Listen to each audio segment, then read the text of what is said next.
Hi, everyone. Thank you so much for joining me for another episode of the More Than You See podcast, where I have meaningful conversations with creatives about their mental health journeys. Please note, I am not a licensed practitioner or therapist. In fact, I am an actor and a filmmaker who is deeply interested in sharing my own struggles and exploring the mental health of others.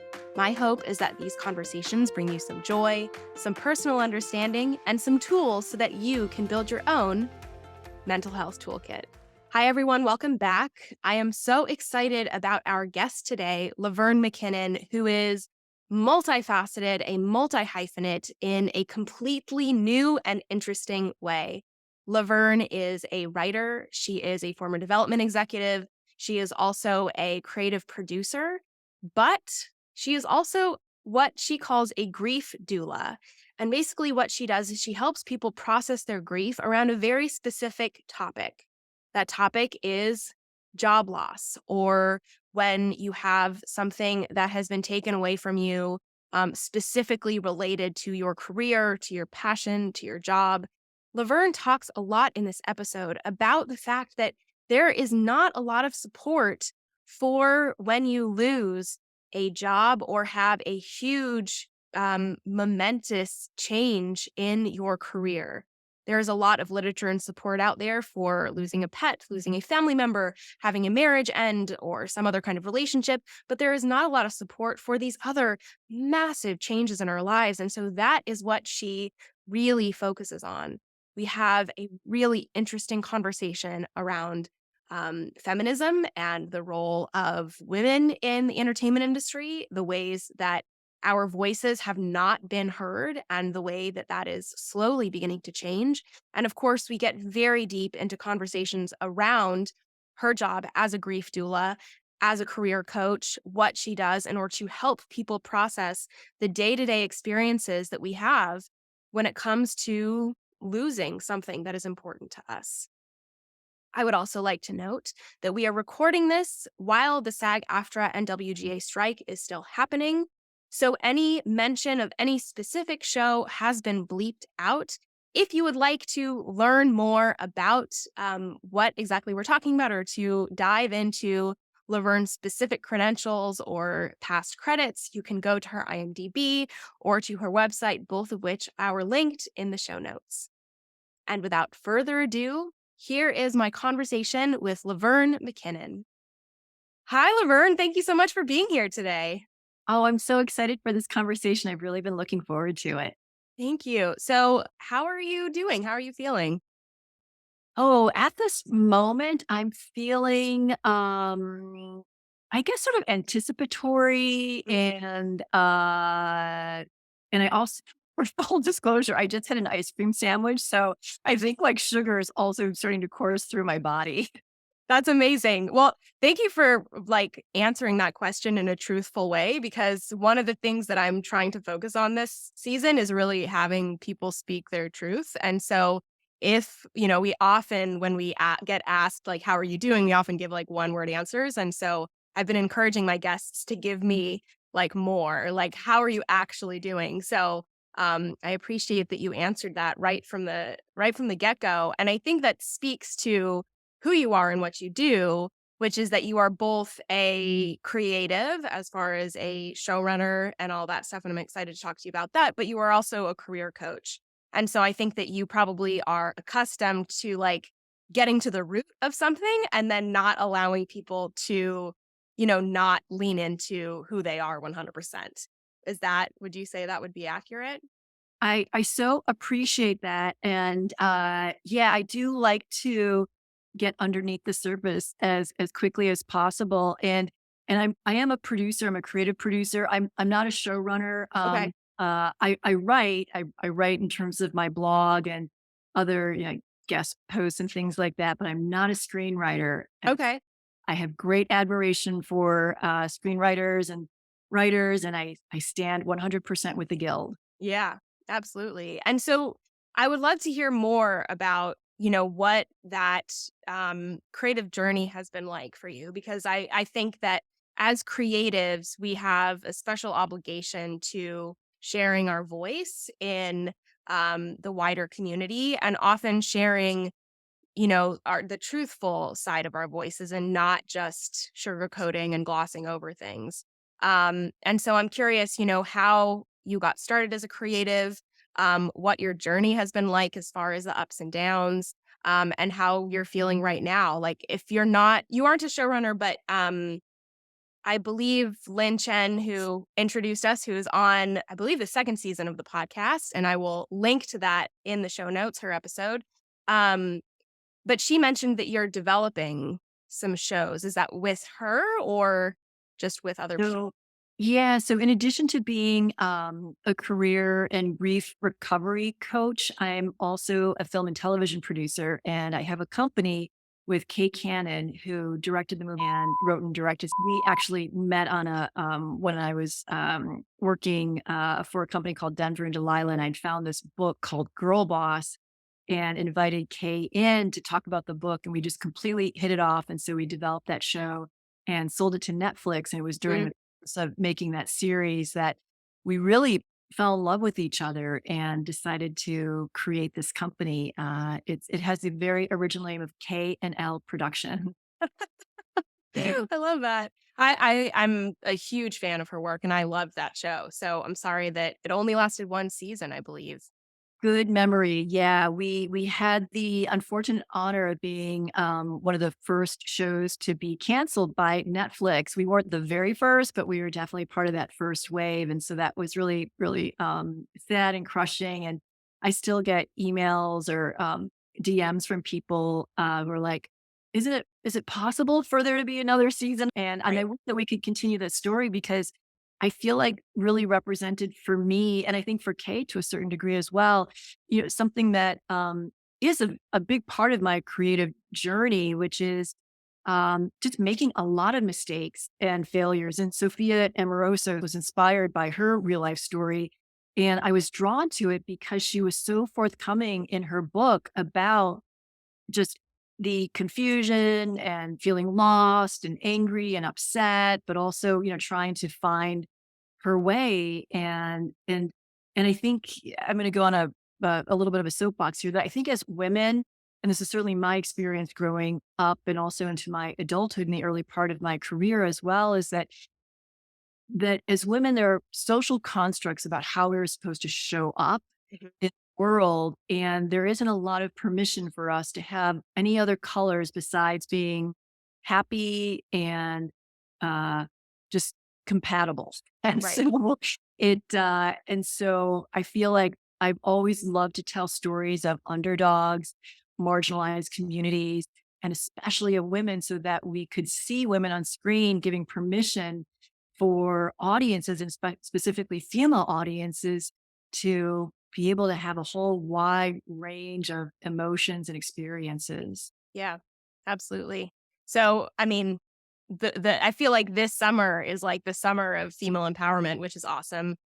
Both with, Taylor Swift and Beyonce's concerts, as well as the movie that is currently out that I'm sure everyone knows what I'm talking about, but I'm not going to mention it because of the strike, the specific name. But I think that, there really is, thankfully, at least some awareness, I think, and some um understanding that we need to talk about these conversations head on. That it can't just be something that we're going to, yeah, sweep under the rug or, only talk about things in like metaphor about how women are really put down in so many ways still. And so I really admire what you are doing and what any, um, female filmmaker in general who is trying to empower and advocate for women because I think that it's really really important. Yeah, I spent a significant portion of my career on the corporate side. I was at CBS for 10 years and I started in the children's department and I rose up and moved into current programming. And then I eventually was the head of drama development and I was part of the team that developed the CSI franchise. Mm, And I was fortunate because I was surrounded by a lot of women and women in power. And uh and and then I wound up being head of programming at Epics. I was the first programming chief for that platform. mm, And and I And I definitely endeavored, but wasn't always successful in terms of um, being like showing all of my colors. And I do Mhm. feel like I had pushback when I would get upset or angry. I wasn't allowed to do that. Right. And especially at CBS, I left there a long time ago, in 2006, but female characters, especially female protagonists on screen during that time period, they had to fit a certain mold. It's like, Right. and we would get pushback from our audiences if a mother wasn't perfect, if a mother, wasn't able to, be 100% there for her children or her family. And if she was a working mother, there was definitely, audience pushback on that. Female characters couldn't have tattoos. It was just, really extreme. And so I know a lot about of your podcast is about the masks that we wear. Right. And I think that sometimes people look at that as um that we do that for internal reasons, but I also want to say it's social constructs that are being put upon us as women, that we are in many ways forced to put on these masks as a means of survival. Yeah, absolutely. And would you say, how going up in this corporate ladder, under these, societal guidelines, how did that affect you as a person and, potentially your mental health? Like how did that affect your personal well-being? Well, I have to confess that I am a recovering perfectionist and people pleaser. Uh-huh. And so those qualities served me well for a really long time Mhm. because I could be a chameleon and I am intuitive and I read a room pretty well. And so I was able to anticipate like, what do people want? What do they need? And being a people pleaser, I could show up and I could deliver that and wear a mask of someone who was highly competent and professional and really like stoicism. Mhm. And over time, that did start to take a toll because I just became more and more disconnected from my real essence and who I truly am. And I also started to lose sight of my values and what was truly important to me because I was living other people's values. And by the time I was fired from CBS, when I think back on that time, I can't even really recognize that person. Mm, And I think that was, so that took a huge toll on me. yeah. And, another aspect of who you are is that you're a grief doula, which I'm very excited to hear about. And when did that, first of all, what is a grief doula? And then second of all, how did that fold into your life and come about?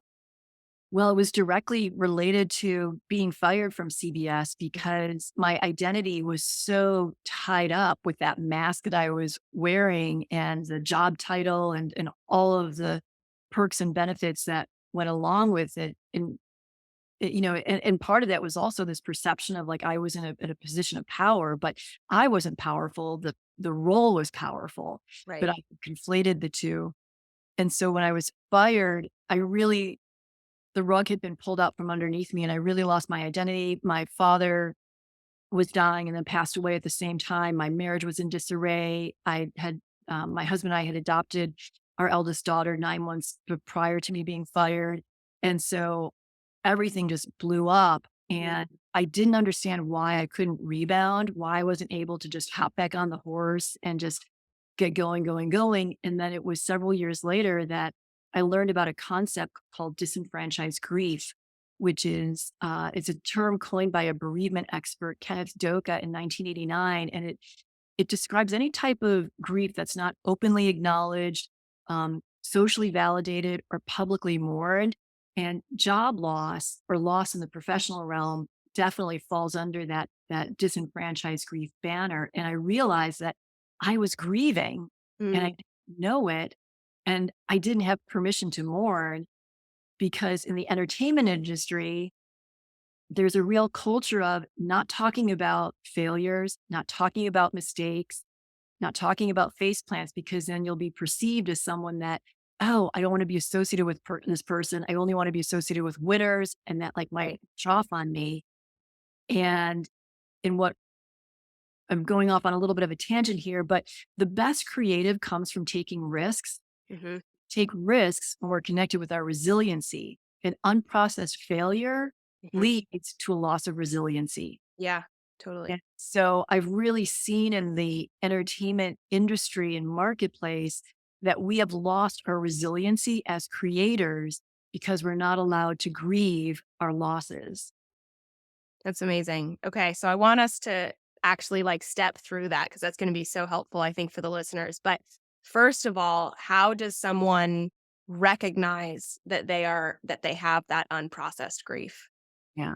And it's an excellent question because there's it goes back to attachment. So um someone else might get fired and just be like, okay, no biggie. They move on. Hmm. Me being fired from that particular job, I was so attached to it. I loved my job. I love the people that I worked with. I love the projects that I was working on. And so when we have an attachment, whether it's to a person, a place, or a thing, our brain maps to that thing. And it allows us to feel safe and secure because we know how we can access that person, place, or thing that we love. And when that goes away, our brain literally becomes confused. It's like, wait, why can't I find this thing that I love? So this is distinction between, oh, I feel sad versus I'm grieving is the depth of that attachment. Hmm. Does that make sense? Yeah, absolutely. And so do you think like one of the things that I really advocate on here is for self-awareness and for people to understand their own triggers, their own stabilized mood when they're feeling like their mood heightened and for what reason and all of that kind of thing. But is there any symptoms that you think that people, like have if they have that, undealt with grief? Yes, absolutely. And it's very similar to grief that one might feel from the death of a loved one. Mhm. So it can be everything from sleeping a lot, insomnia. Mhm. It could be feelings of like weightlessness. It could be like just memory loss, issues in terms of cognition, just like faulty thinking or just like forgetfulness, that type Yeah. of thing. A lot of the clients that I work with, they just have lost motivation. They Mhm. feel a sense of real inertia. It's like hard to get moving again. And there's an overall feeling of stuckness. Yeah. So those are some of the more common manifestations of grief. And there's typically shame as Yeah. well of like, oh gosh, it's like, why am I feeling this way? Mhm. It's interesting because I feel like, as a creative myself, that oftentimes we feel exactly like you just described, but it is just feels like, oh, this is just being part of the industry. Like you feeling like either you sleep too much or you have insomnia, you're scattered or you're trying to do too much or whatever. Like both sides of the spectrum, it's just like, well, that's just being creative. And I think that that's really valuable to be like, no, not necessarily. There might be some things, some tools that you can enact in order to help yourself process this and actually become a more um like able to handle the situation as far as continuing to thrive in this industry. So what do you do when you work with your clients as far as helping them through things? And obviously I'm going to link to all of your website and your social media and everything in the show notes. Everyone can check that out if they would like to work with you. But if you could just give me some examples of the kinds of things, like how you help people get through those periods. Yeah, I uh thank you for that. And just circling back a little bit is just if if someone is feeling some of these somatic manifestations, things like in their body or again like cognition issues, things like that, is just trying to ascertain. It's like, is this a reaction? So, for example, when I was grieving, I was sleeping a ton Mm, because I was in reaction. I was trying to escape the pain that I was feeling, mhm, um, as opposed to slowing down and saying, what do I need at this moment? I need rest. And so that's an important thing to try to identify. A lot of people are not able to because they just, they're in so much pain that they're not able to slow down enough to ascertain, am I in reaction or am I responding? And so part of the work that I do as a grief doula is to try to slow things down enough so that we Mm, can begin to heighten the awareness and listen to the body, start to parse out the thoughts mm, and then the feelings as well. And then there are a lot of different tactics that we take, and I'd like to share one of them, which is when someone dies, there are rituals that are associated with that death. So there might be a funeral or a memorial service or putting together, a photo album or mm. planting a tree in that person's honor. And that helps the brain map and understand, oh, this person that I loved is no longer there. So ritual is an important part of a mourning process that helps our brain reorient to this loss. And so with my clients, we start to look at rituals that we can create as a way to help the brain remap. So, for example, I have a client who's a director who had a project that they had actually conceived of, brought it to a financier, and they were like, great, awesome. And then my client was fired. And Mm, this project that they had conceived of that came from them was literally like ripped from their body. right. And it was so heartbreaking. And to your earlier point, her reps were just like, okay, well, what's next? What do you feel like you Right. want to jump into? And it's like, well, wait a second. Mm, I'm heartbroken. And right. so we designed a ritual in which they were able to take take the script and, um, and, uh, and so this particular client wound up bearing the script Mhm. and creating this way to say goodbye. Um, I did a similar ritual with another client and they wrote a letter and actually like spoke at like, I'm putting this in quotes, like at the grave Right. and just, talked to this project and said, it's like, I worked really, like we worked hard together. You were perfect. You were everything that you were supposed to be.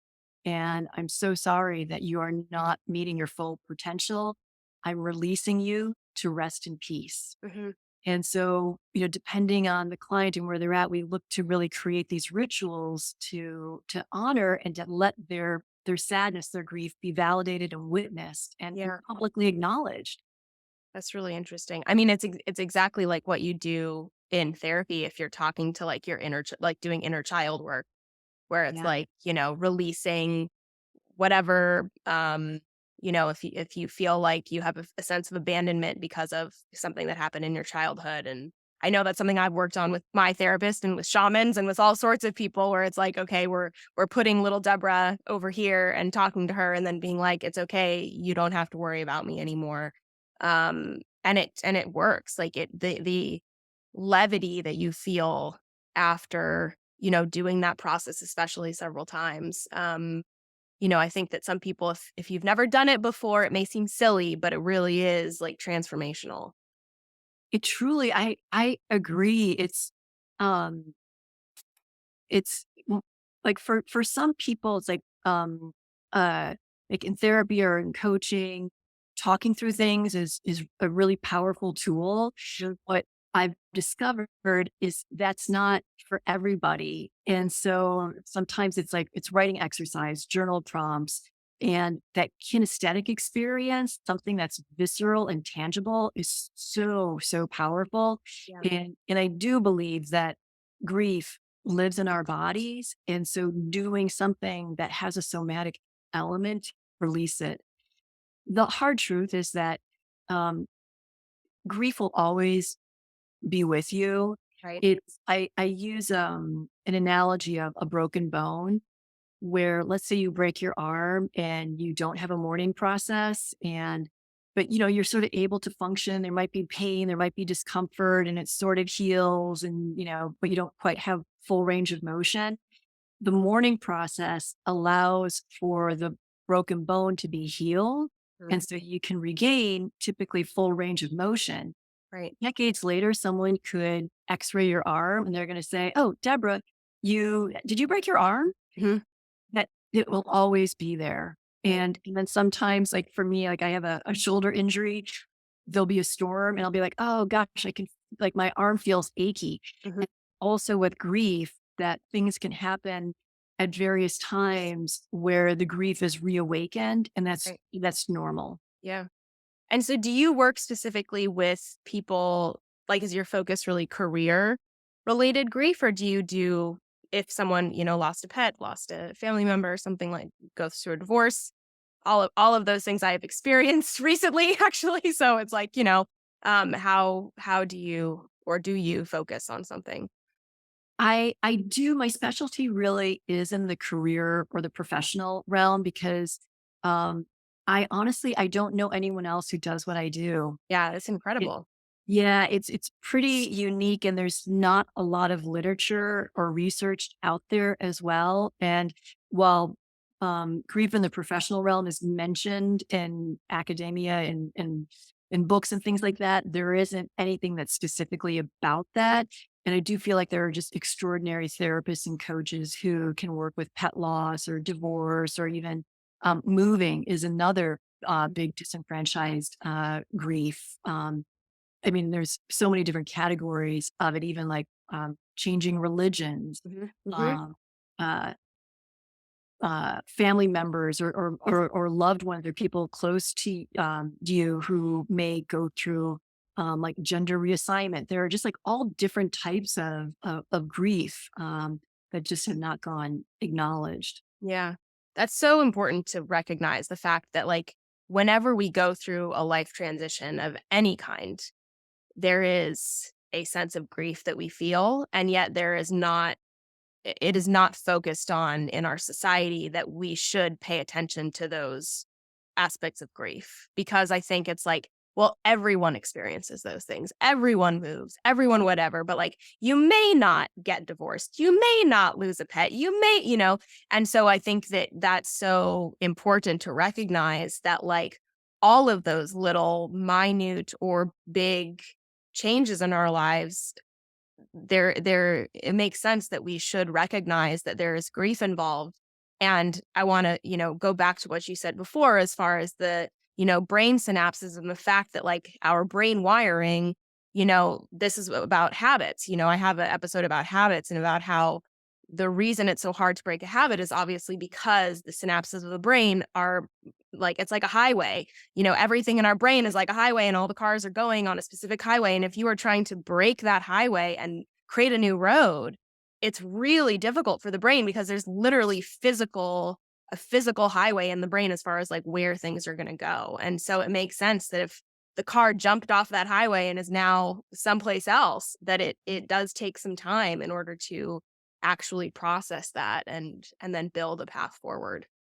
Yeah, that's such a powerful analogy, or maybe it's a metaphor. I always get them mixed up. I'm so glad that you mentioned that too, because there's one another component to grieving that I think is relevant to our conversation and also the entertainment industry specifically, which is around grief rules.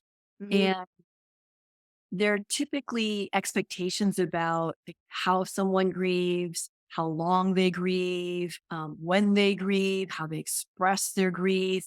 And like like when my mom died, Mhm. I was very early in my career as an assistant at an agency, and it was like, okay, great, go to the funeral, we'll see you on Monday. And it was like, oh, so I have a couple days to like reorient to the fact that the most important person in my life has died. Mhm. And so that was another instance where it's like, okay, why am I still feeling sad?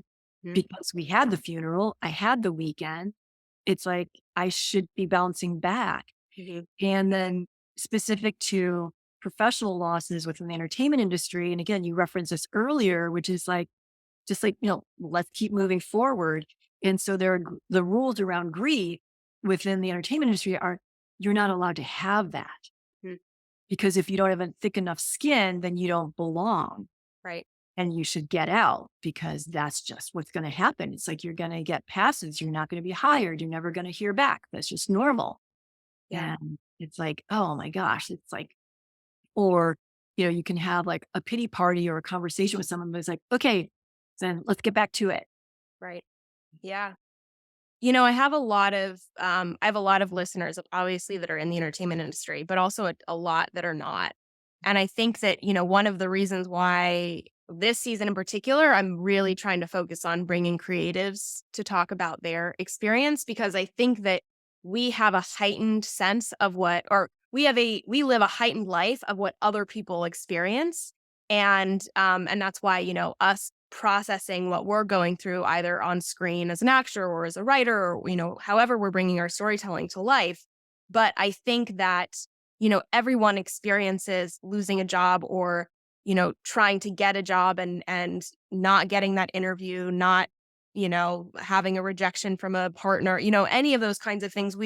Everyone in the world experiences that. But I think that unfortunately in the entertainment industry, we experience that on a daily basis.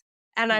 I'm wondering, for someone like me who's, an actor and also does other things, but like, do you also help people with those, like, how to process those daily moments of grief? Because I think that that is, equally important, and also again speaks to the general population that also might have these daily disappointments and doesn't know how to recognize it as grief and to process it.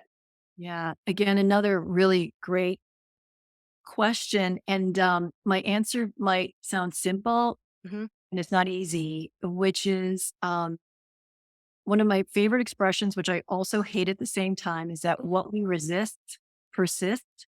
Hmm. So granting ourselves permission to be with the emotion that arises and not to judge it, and to in whatever way we want to do it, whether it's journaling, playing a song, taking a walk, just again allowing ourselves to fully feel that emotion will allow it to bring us to a place of meaning. So Elizabeth Kubler-Ross, I don't know Hmm. if you're familiar with her. Many people have heard of the 5 stages of grief. Right. So quick caveat is that when Kubler-Ross created that model, it was not the intention that it was linear, so that it wasn't like, okay, you're going to feel, be in denial, and then you're going to, feel angry, and then you're going to bargain, and then you're going to feel depressed, and then you're going to get to acceptance, and then yep, you're done. Right. People jump through all of those emotions plus a myriad of others, but the framework was to help people understand that there are arcs and ebbs and flows to the feelings. And so giving yourself permission to feel what you're feeling on that daily basis is really critical. And then to look at the meaning that you're creating from the feeling. Right.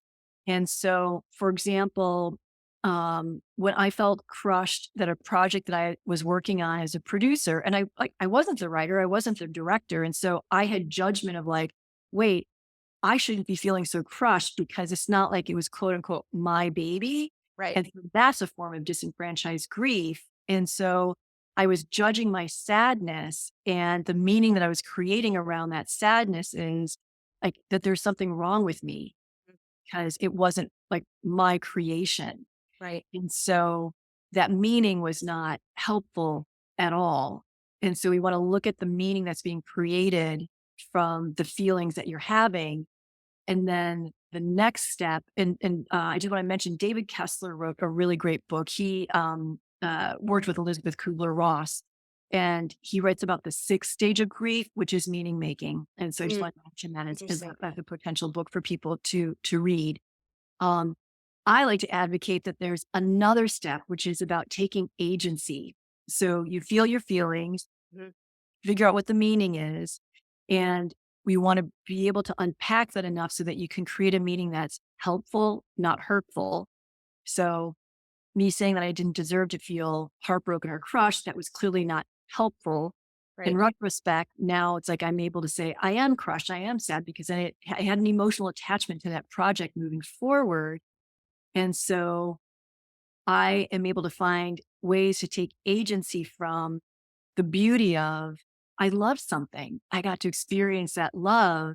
And so maybe the agency for me is finding another project to work with that particular writer, or I'm like suddenly blanking in terms of like another way to take agency, but that might just be take like one example of it. Hmm. Yeah, absolutely. It's my partner is also a writer, and he made a short film called The Five Stages of Grief, which it's a comedy, and it's about someone who is going through the five stages of grief multiple times as her day kind of spirals out of control. And I think that I'm excited for it to start the festival circuit this year, because I think that it's going to be really powerful for people to remind themselves of that, of the fact that, like, just because, like, the film starts with her losing her cat dying in a vet's office. And so, people are going to, kind of see the way that our grief spirals and morphs depending upon how we're handling the situation. I think it's really, really important. Yeah. Oh my gosh, that sounds so like just a great short film, and just like really embodying how it's not, yeah, 1, 2, 3, 4, 5, done Right. and over. Yeah, Um, if it's okay, I'd like to just add one other thing in absolutely. terms of that the day-to-day grind of Yeah. constant passes or not hearing back from people, which is just going back to that question of like, what do I need at this moment? Because that's a way for you to witness and validate and acknowledge yourself, which Mhm. is like, ouch, that hurt. That's why like a physical band-aid is like so important for little kids. It's Right. like they want to know, ow, that hurt. And then they were witnessed and validated, puts the band-aid on, and then they can move on. Right. And so when we're able to do that on a smaller level, because not everything is a broken bone, sometimes Right. it is a scrape, but if we don't tend to that scrape, then that can get infected and then it can cause more and more issues. And then sometimes, like I oftentimes think of like death by a thousand cuts, Hmm. or there's so many passes where it's like, okay, that one's not bad, that one's not bad, that one's good. But then it's like 563, little cuts later, it's like, oh, I can't function anymore. Right. Yeah, absolutely. And I think that, this relates to just general mental health as well, so much, in the fact that, like, when you are having a, like, depressive episode, or, high levels of anxiety or something like that, it's also that importance of focusing on how your body is feeling, and then listening to your body and giving it what it needs in that moment. Because I think that we often, you know, with grief, but also with our depression, it people learn to live with it, and that isn't necessarily the best thing. Like, of course, that is a part of us. It is a part of, our identity, but it doesn't need to be something that is, it should be a companion that you are kind of like bargaining with, as far as like, what depression, what do you need today from me? Instead of it being something like, okay, well, you're just going to sit in the passenger seat and I'm going to drive, and like, you hold on, because that's, I'm the one in charge here. And so I think that it sounds like it's, very similar with, handling these moments of grief, where it's like, we just need to give agency to our feelings and to what is currently going on, and process that. Because if we don't, like you said, death by a thousand cuts, it's going to end up spiraling and becoming worse, in the future. Yeah, absolutely. Absolutely. It's, Yeah.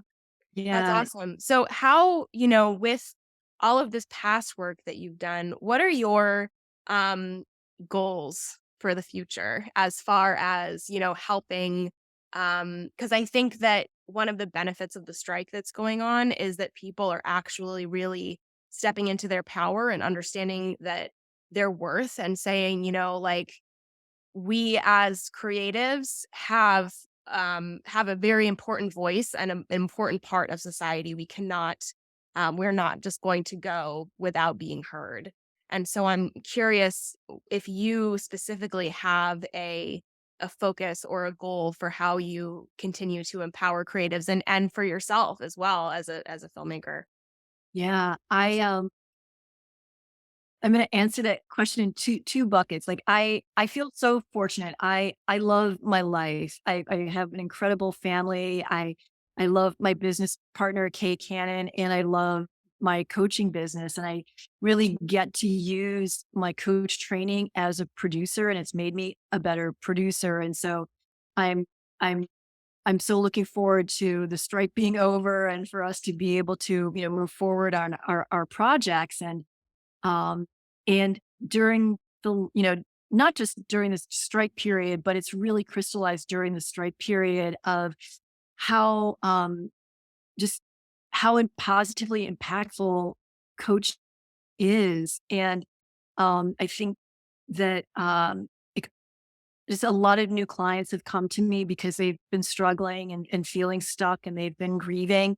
And I've been doing more group work, and that's been really awesome because Mm. historically I've done more one-on-one coaching and private sessions, but now I'm really seeing the power of, especially what I call power groups, of people like 4 or 5 who have a common set of interests and Mm. goals and objectives. And so that's something that I want to continue to grow. And it's yeah, I've got a mastermind, I've got an accountability group, I've got an emerging producer group, which is Mm. really really cool. That's And awesome. yeah, it's super fun. That's great. Well, I have a couple final questions for you, but before we get to those, would you like to direct people anywhere as far as to learn more about you? And if there's anything in particular about your Moonshot Mentor platform that we haven't talked about, if there's anything else you want to bring up.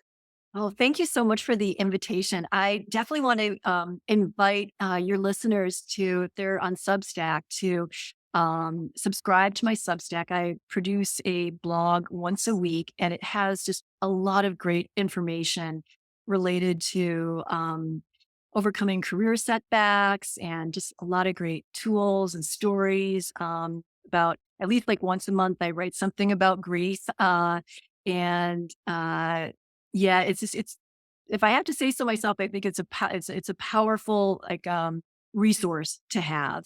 Yeah.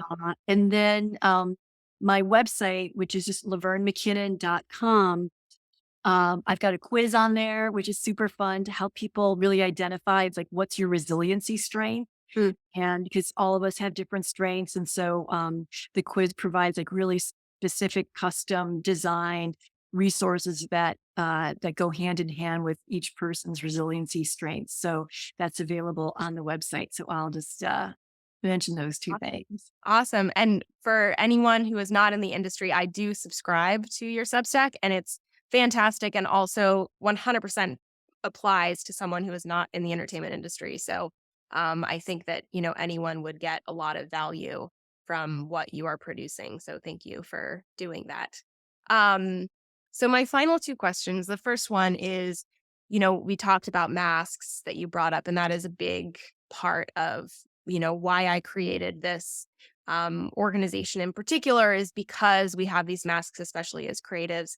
And so I'm wondering if there is a particular story or a particular point in your past where you had a mask that you either felt was like really necessary and it's something that you still hold on to today, like it's a mask that you still wear today, or if there's a point in which you took off a mask and then was able to really identify like with yourself a lot better because of releasing that mask. Well, to be completely vulnerable and transparent, I wish that I had a final resting place for my two primary masks. I think I'd probably wear a multitude of masks, but the two that I most identify with is the first one is the I am competent mask. Mm. And so I will go above and beyond, burn myself out to just constantly present as wildly competent. It's Mm. distorted. And it's something that I'm constantly working on, and have to ask myself, is this, I think of sometimes masks as identity, is like, okay, am I clinging to this identity?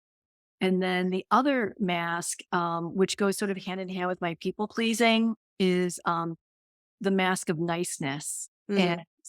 And that has been very problematic for me in terms of creating healthy boundaries for myself. And so I will frequently say yes when I actually mean no, but I want to be nice.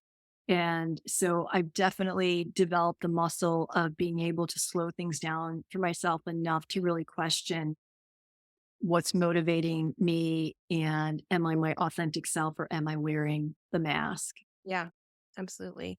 This kind of ties into my final question, which is, do you have any tools or resources that you go back to on the daily or at some frequency in order to help you through these, either periods of grief or moments when you're wearing your mask, things that you remind yourself of, anything like that that might resonate with the listeners? Yes, the primary tool that I use every single day, and it's something that I coach my clients around. And if anyone takes the quiz on my website, one of the resources that I offer up is a values workbook. Mm, So I'm really super, super clear on what are my core values, what's important to me. And so I'm always looking at, am I stepping on my values or am I honoring my values? mm, And if I'm feeling in my body like any type of dissonance, I can track it to a value being stepped on either by me, by someone else, or by a situation.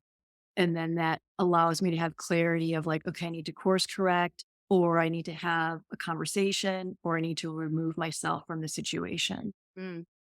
That's really powerful, and that's actually not something that anyone has ever said before, and I think that is so valuable, is to have, those something that my partner and I have developed and talked about because he has 2 kids from a previous marriage, is what our values are around child raising, and, like, what are the things that are important to us as far as making sure that these children grow up in the happiest, healthiest way possible, because I think that, um, even if we all are aiming to be successful and happy and all of those things, there's still little minute things that we don't realize might be different than, someone that you are working with, someone that you are in a relationship with, something like that. And I think that it's so key that understand yours and understand other people's so that you can make sure that you have as much of a copacetic relationship in whatever way possible.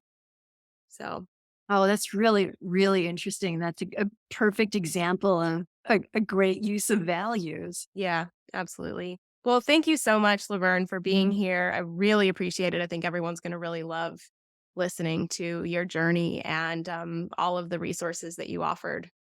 Oh, thank you so much. I've so enjoyed this conversation. You're just, yeah, you're a wonderful, just conversationalist, and you ask amazing questions. So thank Thank you. you. Thank you, everyone, so much for listening. I hope that you got as much out of that conversation with Laverne as I did. I know that values piece that she just mentioned at the end is something that I am going to think about a lot more and write down what are my values when it comes to my career, because I think that sometimes we forget about, we focus on our career goals, but we don't think about what we value and how that relates to our personal values and how that shows up in our careers. If this podcast resonated with you, I would love if you would like, subscribe, share this with a friend. It really does help spread the word of mouth.